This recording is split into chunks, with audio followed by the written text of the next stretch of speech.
Well, I think it's safe to say that life as a refugee is difficult, no matter where you are in the world, even under the best circumstances. People escape violence, they escape conflict, and have to adapt to a whole new set of rules, of habits, of a culture.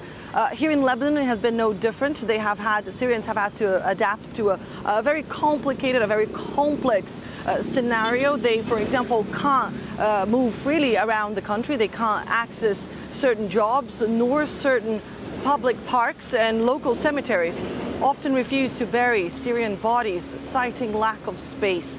And it's been difficult for Syrians and for Lebanese to receive the 1.5 million refugees who have crossed the border into Lebanon, and they've actually stopped counting the refugees when they hit the 1 million mark in 2015. So that is an estimated number. But the Syrians I spoke to here in Lebanon said that despite the challenges and the difficulties, they have found a home in this country. Over the past 7 years, the Bekaa Valley saw its population more than double.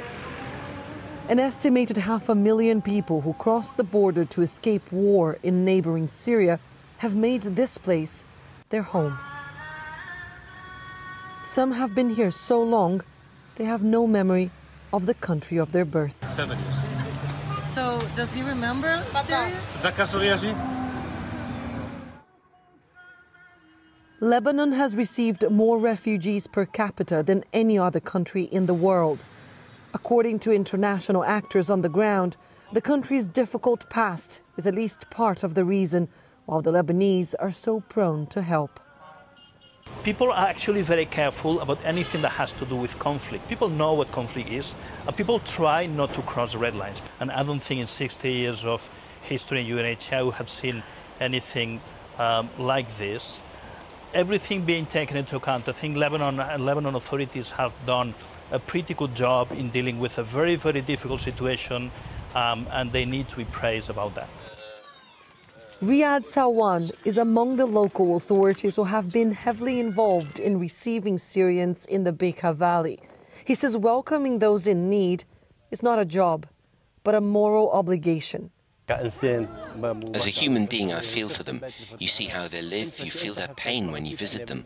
I'm from a village and I share the village with them, so I always try to support them. But the welcome has not always been gracious. Humaid Mohammed fled Raqqa with his wife and 4 children after the bombs got too close, only to discover new kinds of hardship in Lebanon. Life here is really bad. Humaid says he has health problems and can't find work. With no money to afford rent, the family has joined other Syrians in this makeshift camp. Some have been here for years, resigned to dreaming of better days on the other side of the border. I would like for my children's future to be in Syria because it's where we belong. It's our country. 7 years of war in Syria have displaced more than half the country's population. Now some refugees, as well as authorities in Lebanon, have started looking ahead to the end of the crisis. According to the UN Refugee Agency, around 13,000 Syrians went home from Lebanon during the first 6 months of this year. With the Assad regime closing in on victory, thousands of Syrians have started to return to their country. However, many people here in this camp told us they have nothing to go back to in the place they once called home.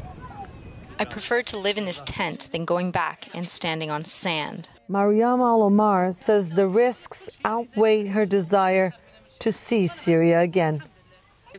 We have someone there who photographed our house, and there's nothing there, just sand. Life as a refugee isn't easy. The vast majority of those forced to escape war and violence want nothing but a chance to return.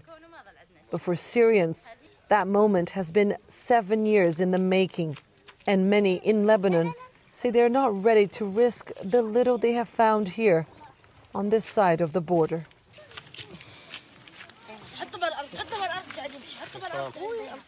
Well, as we saw there, a mixed reception for refugees in the Bekaa Valley. Annalise, what does the future look like for Syrians now in Lebanon? Well, there is some pressure for them to return to their home country. Lebanese authorities are said to be coordinating with the Russians to organize those returns. But the vast majority of the people I spoke to say they don't feel as though they are rushed. They're being rushed back. They're being pushed back to Syria. They actually say that they don't feel it is safe to go back just yet. They would like to wait a little longer and at least to see Syria begin its reconstruction so that they feel as though they have some kind of infrastructure to go back to.